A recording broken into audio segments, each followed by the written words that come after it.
try to play, but you're never gonna beat me. Look the other way, what I'm doing ain't easy. Bloody hands stained from the people who deceive me. Muddy hands break through the chains, go free me. Looking for change, looking for pain, pulling a mob, pushing a train. I'll never stop, stick to a lane, pick up the pieces and go rearrange. I'll be the best above all the rest, put me to the test and expect nothing less, you check as I'm chess, what's happening next, yeah. He got the venom, a tangible weapon, no coming in second. This life is a lesson, he got a new engine from... Salut à tous, j'espère que vous allez bien. Du coup je vous fais cette vidéo pour vous montrer un peu l'évolution des travaux sur le van. Donc je vous avais parlé que j'avais trouvé un truc pour... c'est ça. Pour isoler du vol les plaques de désensablement. Donc ça devrait marcher, mais par contre il me faut remplacer deux tiges filetées sur les 8 pour les mettre un poil plus longues et mettre ça à la place. En fait c'est un truc apparemment quand il n'y a pas la clé, le boulon qui est à l'intérieur, je sais pas si on le verra là, le boulon qui est à l'intérieur en fait il tourne dans le vide, on peut pas le faire tourner avec la molette quoi. Ça permettra que ça soit démontable une fois qu'il n'y aura pas la clé. Bon ça me fait modifier, ça me fait changer de tige, je vais m'amuser un peu parce que je les avais collés à la... comment ça s'appelle, à la colle époxy aluminium. Du coup je vais m'amuser à faire péter la colle et les rallonger. Et je vais vous montrer un peu, bon c'est en travaux, j'y ai bossé tout aujourd'hui là. Et j'y ai bossé le week-end dernier sur la salle de bain, l'intérieur de la salle de bain. C'est pas fini encore mais ça commence à prendre un peu, tournure. Hop.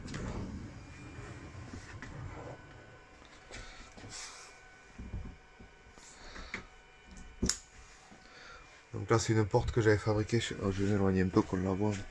C'est une porte façon atelier. C'est une porte d'atelier que j'ai fabriquée en aluminium.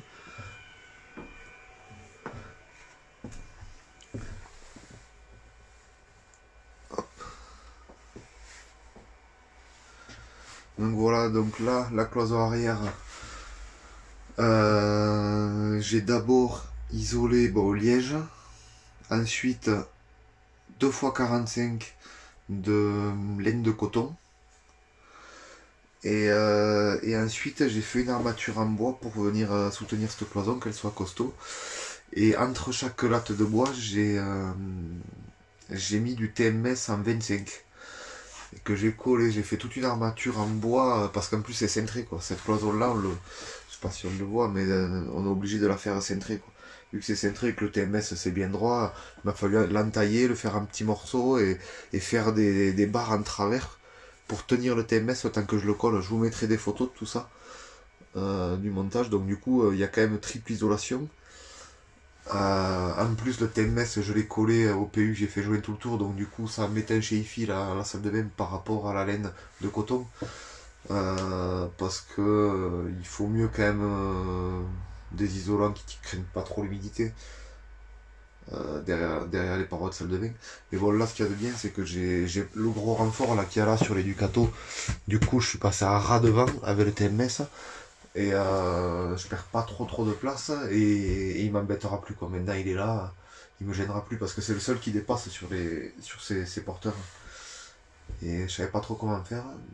Donc maintenant bon, ça c'est réglé. En haut par contre au plafond, hier j'ai fait le plafond. Le plafond je l'ai isolé qu'avec de l'Armaflex. J'en ai mis par endroit même 5 couches, j'avais que du 6 mm. C'est pas énorme mais bon, il y a tellement de mécanismes à l'intérieur du plafond que c'était la seule solution, c'était le TMS. Puis l'avantage du TMS c'est que ça craint pas du tout l'humidité. Enfin il y a le liège et pas le TMS de l'Armaflex, il y a le liège et l'Armaflex. Du coup après j'ai fabriqué mon plafond en alucobond, c'est des panneaux pour faire les pubs, autocollantes pour les entreprises et tout. C'est une feuille d'aluminium de quelques dixièmes, du plastique expansé et une autre feuille d'aluminium. Et pareil derrière la feuille de pierre là, j'ai mis ça. Là la paroi elle est vraiment costaud quoi. Parce que la feuille de pierre en fait c'est souple. C'est bien pour les fourgons justement, pour prendre les courbes comme ça, mais la poser directement sur le TMS, ça aurait fait dégueulasse. Là au moins ça a un peu, ça a l'aspect de la pierre, quoi. C'est bien droit, c'est... Bon, j'en ai pas mis partout, bon, c'est pour varier un peu les choses, et puis bon, ça vaut, euh, ça vaut une fortune. Je crois que j'ai deux plaques, il y en avait pour 450 €, un truc comme ça. Et encore, il y en avait une large et une étroite. Une qui faisait que 90, du coup, j'ai été obligé d'en acheter une large pour faire la cloison du fond. Parce que la douche, mine de rien, j'ai fait une grande douche. Mais c'est ce que je voulais de toute façon. Je changeais de fourgon pour la douche. Parce que j'en avais marre de partir avec le petit et de me dire qu'au bout de 2-3 semaines, il me fallait rentrer pour prendre une douche. Et enfin, on a tous ressenti ça, quoi. Quand tu rentres de road trip, en général, t'en prends même plutôt deux qu'une, quoi. Ouais, là, au moins, je vais pas besoin de rentrer pour ça. Là, il y aura tout le confort de la maison. Et j'en ai remis là. Du coup, il y en a là, en bas ici. Là, et après, tout le reste, c'est de l'alu Cobon. De l'alu Cobon recouvert de Raptor. Parce que l'alu Cobon, c'est vachement plus léger que l'alu. Et ça a exactement les mêmes propriétés à la surface, quoi. Je veux dire, c'est imputrifible et ça va très bien pour faire une salle de bain, quoi. Après, là, le bas, c'est le toilette. Le toilette, lui, par contre, c'est de l'alu. Là, c'est de l'alu parce que c'est tout soudé, tout. J'ai fait une espèce de tiroir pour le chiotte, mais il est pas fini. J'ai fait une ébauche un peu. Il y a la cuvette, tout ça, le séparateur d'urine, mais il me faut encore faire le bac à sciure, tout ça. Il y a encore un peu de boulot. Mais ça, je le ferai plus tard. Je vais déjà finir la salle de bain. Ça, je le ferai au moment où je ferai le caisson électrique devant. Je ferai les deux en même temps, vu que c'est au même endroit. Après, dans la salle de bain, j'ai fabriqué des verrières partout. Comme ça, et puis j'ai collé un vinyle sablé. Bon, il est pas ouf ce vinyle. J'ai trouvé ça sur Amazon. Il est pas fou, mais bon. Bon, ça fait le job, qu'on voit pas à l'intérieur. On peut se doucher les portes ouvertes. Il n'y a pas de souci, quoi. Donc, du coup, j'en ai fait une là-haut. La porte, le haut de cette cloison-là.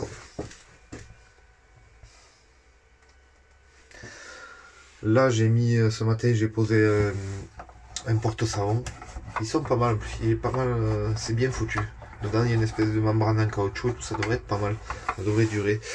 Là où il est posé, vu que là, c'est qu'une cloison en alu-cobon, l'alu-cobon, ça fait 3 mm d'épais, c'est pas non plus très rigide. Derrière, j'avais fait un support pour la télé, j'y ai mis des... Ah, on voit rien là. En fait, j'y ai mis 2 entretoises entre le support de la télé. Enfin, 4 entretoises. Du coup, comme ça, il vient sur les tubes, c'est bien rigide. Je pourrais pousser dessus, ça me déformera pas la cloison. Parce que cette cloison, ça va être un peu spécial. Le haut va être isolé et renforcé comme les autres, mais le bas en fait, voilà, j'ai mis les mitigeurs. J'ai mis les mitigeurs et les robinets et tout un peu bas. Enfin, un peu bas, ça va, quoi, ça reste raisonnable. Bon, si, le mitigeur, il est un peu bas quand même. Mais en fait, c'était juste pour un truc, c'est que c'était pour avoir accès à toute la plombe. J'ai juste à défaire la banquette comme ça. Et j'ai un accès sur toute la plomberie s'il faut modifier, s'il y a des fuites ou quoi, comme ça, je pourrais y accéder facilement, quoi. Et le haut de la cloison, par contre, sera plein et sera recouvert avec une planche et tout. Comme toutes les autres, ça sera des... En fait, je ferai comme des cloisons sandwich, du TMS et une plaque de bois de l'autre côté, le tout collé à la PU. Comme ça donera de la force, comme dans cette cloison-là. Ça donnera de la force sans forcément peser lourd. Parce que le TMS pèse rien. Et après, là, j'ai fait... Alors là, c'est tout un système un peu complexe, en haut. Je l'ai fait aujourd'hui, je me suis amusé. C'est un sacré bordel. Donc c'est de ce côté, c'est pour faire fonctionner ça avec cette vanne quand elle est ouverte. Hop, quand cette vanne est ouverte, ça fonctionne avec le mitigeur, avec eau chaude, eau froide et le mélange des deux, quoi, sur ce bouton là. Et quand celle-là est fermée, bon, après ça je vous ferai demain matin. Là je ne veux pas le faire parce que je vais partir et que je veux pas faire chauffer la chaudière. De peur que ça prenne, enfin pas que ça prenne feu, mais bon, ça, on sait jamais, quoi. Et que j'ouvre celle-là, je passe en douche à l'infini, qu'on appelle, une douche à recyclage. Du coup, et il me faudra activer, là ici, il me faudra activer ça comme ça, voilà, hop. On l'entend là, il y a une vanne sur l'évacuation qui se ferme, et l'eau est déviée, elle va dans la cuve qu'il y avait dessous, qui qui réchauffe l'eau. Je reviens pomper dedans avec une pompe et ça passe par tous ces filtres. Et ça coule que par là par contre. Le recyclage, j'ai voulu le séparer du reste, il coulera que par ce truc, par cette vanne là. Ça passera pas par le mitigeur ni par l'échangeur à plaques, tout simplement pour pas boucher l'échangeur à plaques avec le savon. Là, au pire des cas, le seul truc que je peux boucher avec le savon, c'est ça, c'est les filtres. Et je me suis débrouillé de prendre des boîtiers de filtres qui avaient des filtres pas trop chers, quoi. Comme ça au moins je peux les changer assez souvent, c'est pas un souci. Après avoir, le top ça serait de trouver un savon qui soit peut-être des savons en pharmacie bio et tout, peut-être qui boucherait un peu moins les filtres. À voir, faut faire des essais. Après, il y a un filtre au charbon actif, normalement même l'odeur et tout, il n'y aura plus rien. J'aurais pu rajouter aussi une lampe UV, mais bon, je me dis que pour me doucher, j'ai pas besoin de la boire l'eau, quoi. Donc là, j'ai fabriqué cette plomberie en plus. Donc ça, c'est pour laver le mitigeur. Parce qu'à la base, je voulais mettre ça que pour le recyclage, mais je me suis dit quand même, c'est dommage. C'était ma première idée, donc j'ai dit bon, mais tant pis. Donc j'ai fait passer ce tuyau-là, mais c'est fait exprès, c'est pour donner un petit style industriel. Et j'ai poli les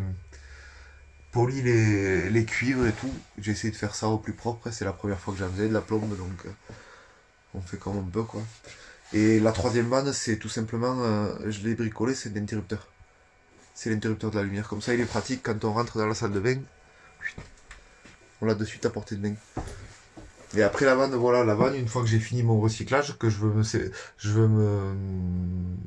veux vider l'eau du recyclage, j'ai juste à faire ça. Hop, elle se rouvre. Je continue à faire couler avec ma pompe l'eau. Et quand elle a fini de couler, elle est évacuée par là et elle va dans la cuve d'eau grise. C'est pour permettre en fait sans énergie et sans utiliser d'eau en plus et sans beaucoup d'énergie en plus pour la réchauffer, je peux prendre une douche pendant 1 heure. En gros, à la limite, même si un jour je suis trop crade, je me douche normal et je laisse couler quelques litres d'eau et je peux me doucher pendant 1 heure. Elle sera chaude et tout et normalement bien filtrée. Après avoir, hein, c'est en phase de prototype, hein, mais bon, je l'ai essayé quand même, bon, sans savon ni rien, mais je l'ai essayé juste comme ça de la faire couler et tout, je l'ai fait couler un quart d'heure, nickel, elle est à 38-39 l'eau, c'est pas mal, ça fonctionne. Et ça c'est géré, la température de l'eau, elle est gérée pour le recyclage, mais j'allume vite fait parce que sinon ça va allumer la chaudière, en gros, voilà, hop, et là, l'autre côté. En gros, ça c'est la température de la douche, non, recyclage, et là de la normale. Et j'allume la chaudière ici, avec ça. Et ça gère la chaudière après. Le thermostat de la chaudière. Donc voilà, ce que je vais faire, c'est que demain matin, je vais essayer maintenant que la salle de bain est faite, les joints sont faits et tout, ben, je vais essayer de faire couler de l'eau chaude dans cette douche. Parce que j'y suis arrivé sur la douche extérieure, mais là il faut voir que tout fonctionne et tout, que la plomberie est étanche. Mais je veux pas le faire maintenant parce que s'il y a des fuites, s'il y a quoi que ce soit. Et puis je veux pas faire chauffer la chaudière avant de partir de l'atelier parce qu'on ne sait jamais. Donc si jamais j'ai le temps demain matin, je vous fais une vidéo de la première eau tiède ou chaude que je vais avoir dans ce van.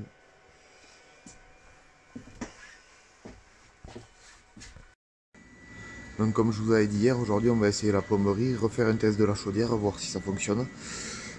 Je l'ai allumé il y a 3-4 minutes et là ils viennent de ralentir, elle s'est mise en vitesse de croisière. Et là-haut, le vase on voit déjà que ça fume. Dans le vase il y a encore de l'eau, je suis en phase de test donc j'ai pas encore mis de liquide. Il faut que d'ailleurs que je le mette avant que l'hiver arrive et que ça gèle. Donc là on va fermer l'eau. On va essayer d'avoir la douche extérieure, on va ouvrir l'eau chaude et fermer l'eau froide. Et on va voir si l'eau sort chaude.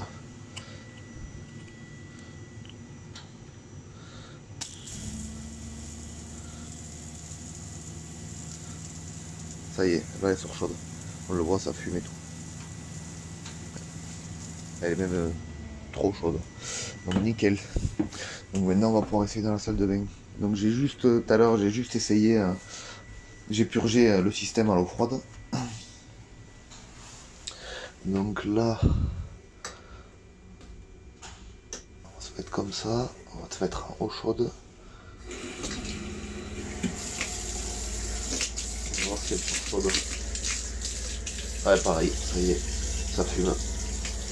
Waouh.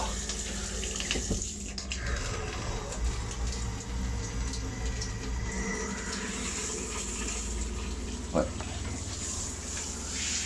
Ah, ça fonctionne. Elle sort bouillante. Hein. Ah, ce qu'on pourrait faire, ça serait d'allumer ça.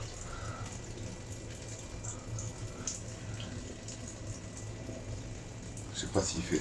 Là, j'ai une espèce de ventilo qui va me servir de BMC. Donc je sais pas si là il aspire. Il va mourir.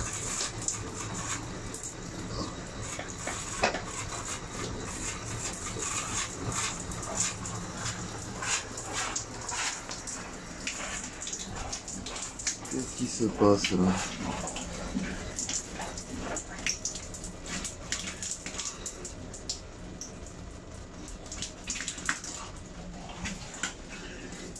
Plus d'eau, c'est de l'eau pourtant.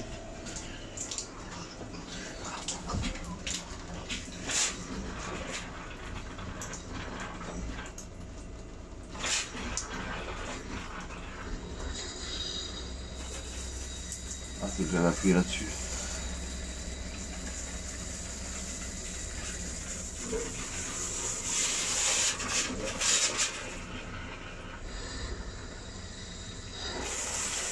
Alors là, ça marche qu'à l'eau froide. L'eau chaude, ça ne fonctionne pas.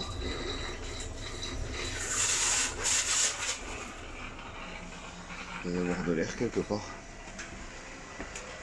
Ça va tourner en permanence là. Dès qu'il y a de l'air, qu'est-ce qui se passe? Ah, j'ai plus d'eau, c'est pour ça. Là, j'ai plus d'eau.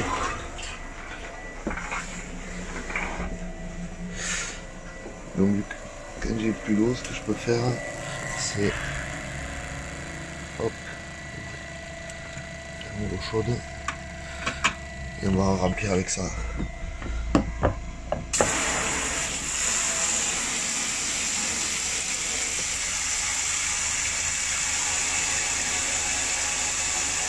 Je vais remplir le bac et on va refaire vite fait un essai.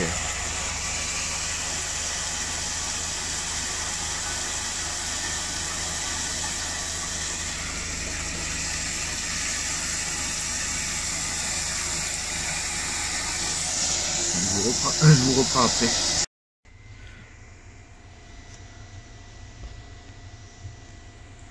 Donc du coup là j'ai remis un peu d'eau, mais j'ai vraiment pas grand chose. J'ai remis un peu d'eau pour refaire un essai vite fait. On va voir ce que ça donne. Du coup, il faut rouvrir là.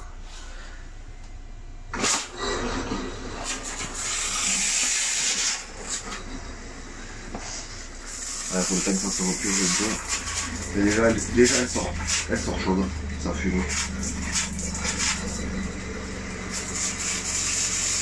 Voilà, ça s'est purgé. Donc là on voit elle sort chaude. Donc la température augmente là, petit à petit. Voilà, elle est largement assez chaude pour une douche.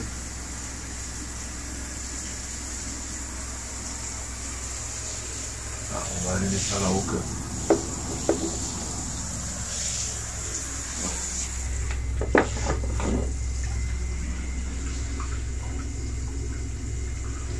Et là j'ai ça qui me fera.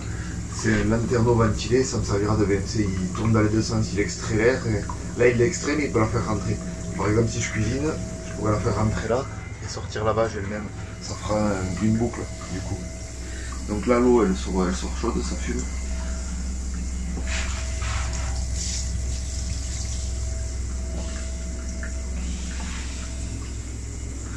Donc on va laisser couler jusqu'à que ça se vide, que le réservoir se vide là-bas. J'éteindrai la pompe. Et j'essaye de remplir, là j'ai enclenché le bouton, j'essaye de remplir un peu le recyclage. Pas sûr qu'il y ait assez d'eau dans le réservoir pour le faire tourner, mais on va essayer, comme ça je l'essaye et je pourrai isoler les tuyaux après. Donc là tant que ça coule, on laisse couler. Ça sort en eau chaude, bon on l'est pas. Elle a refroidi un peu, parce que la chaudière est en train de se relancer. Voilà. Là, il ne devrait plus y avoir d'eau dans la... Oh. On va éteindre la pompe. On va laisser couler ce qui reste et on va essayer d'allumer la pompe de recyclage. Mais pour ça, il faut fermer cette vanne.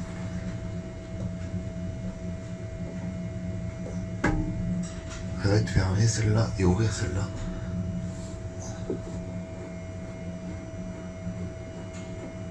Voilà. Et la pompe de recyclage, ça doit être celle-là.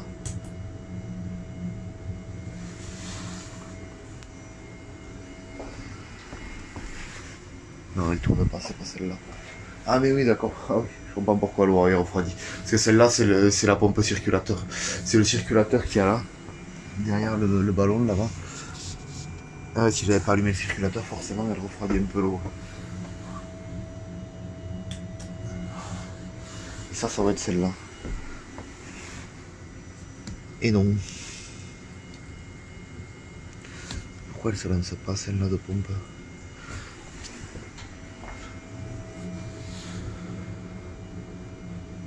Ah non, c'est celle-là.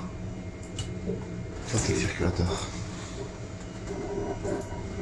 Il y en a une autre qui doit tourner, non? Ouais, celle-là tourne.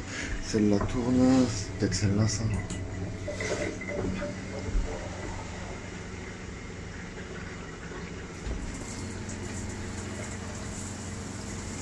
Celle-là tourne pas. Non, c'est bon. Voilà. Donc là, c'est la douche à recyclage qui tourne. Bon, là, elle est froide parce que c'est l'eau qu'il devait y avoir déjà dans le circuit. Ah, ça y est, là, elle chauffe. Là elle est suffisamment chaude pour faire une douche agréable. Et elle passe par ces filtres là. Après, il y aura peut-être une autre modif à faire, une dernière mise au point. Ça fonctionne comme ça, on le voit, ça coule et elle sort chaude, là, elle fume l'eau. Mais pour améliorer, peut-être je mettrai un purgeur automatique ici. Je mettrai un petit morceau de durite et je mettrai peut-être un purgeur automatique. Comme ça me videra l'air de ce filtre. Il y en a un là et un derrière, peut-être je le ferai, à voir. Ça fonctionne comme ça fonctionne, mais ça peut améliorer le truc. Parce que là, ça coule suffisamment pour prendre une douche, ça fume et tout. L'eau, elle est nickel, elle est à, ouais, elle doit être à, je sais pas, elle doit être à 36, 37 degrés. Et puis petit à petit, elle va se réchauffer. Et ça, je peux le gérer avec cet écran-là. Ah non, elle est à 31, mais c'est la sonde, elle est posée sur le tuyau. Elle est accrochée sur le tuyau, donc elle doit être un peu plus chaude que 31. C'est toujours mieux que de l'eau froide. Et vu que l'eau cognac est rentrée dedans était un peu moins chaude parce que j'avais pas fait le micro-circulateur en route.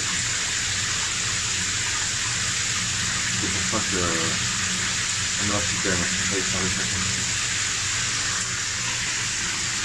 Donc voilà, bon, c'est un peu complexe comme système de douche, mais là ça apporte un truc. Là j'avais, je sais pas, j'avais même pas 5 litres d'eau. Même pas 5 litres d'eau, là je peux prendre une douche en demi-heure. Là vous voyez, ça coule depuis un petit moment et ça peut couler à l'infini quoi. C'est le principe de la douche à l'infini.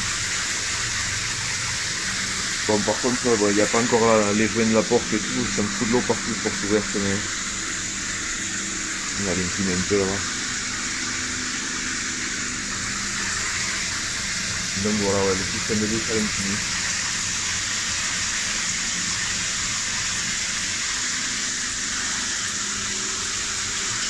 Bon là bien sûr il n'y a pas de savon, à voir avec le savon, mais ça peut être sympa quoi.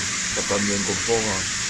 Et puis même j'avais pas essayé la VMT, ça marchait, mais ça avait pas mal marché, parce qu'il y a vachement de vapeur due à l'eau chaude et dans le couloir quoi, ça tire rien. C'est suffisant.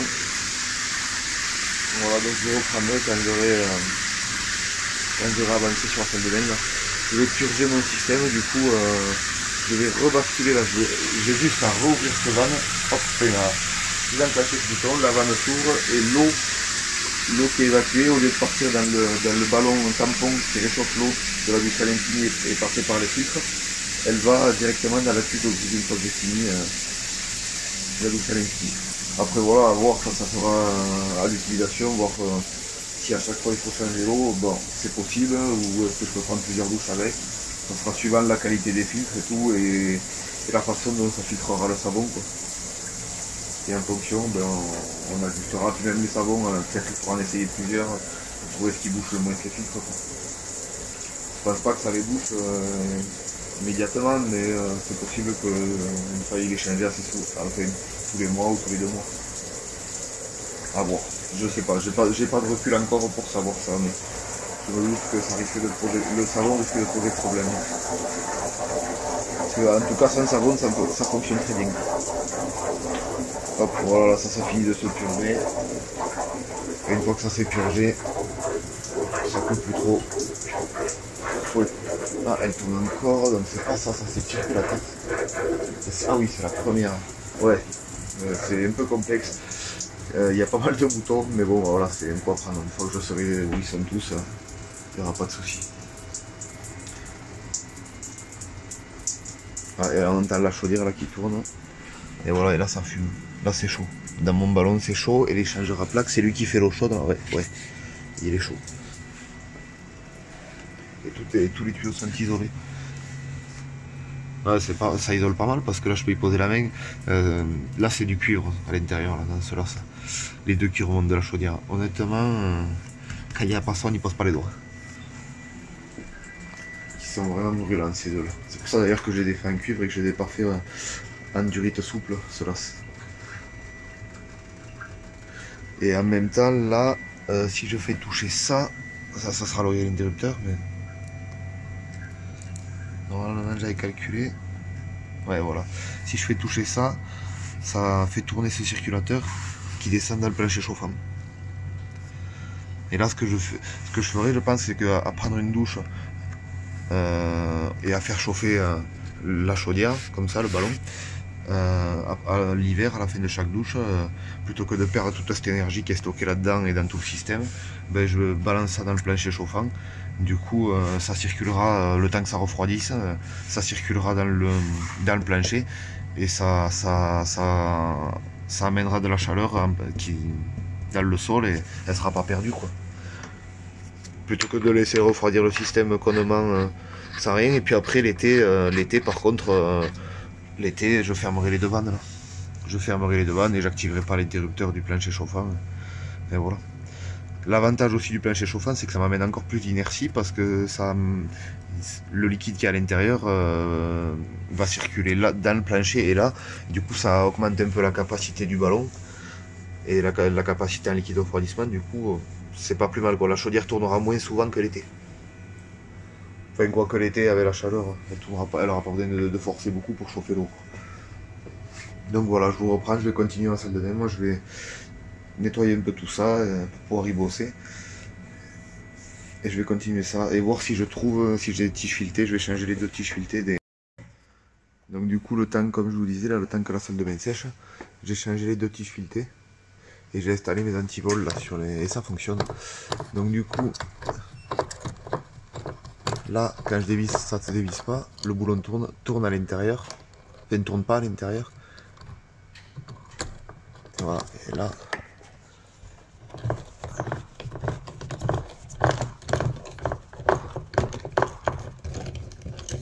Donc voilà, et là ça se dévisse.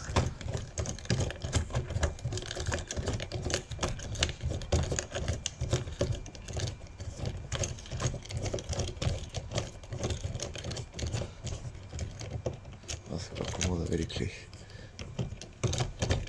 Donc là on voit bien comment ça se dévisse. Je le revisse.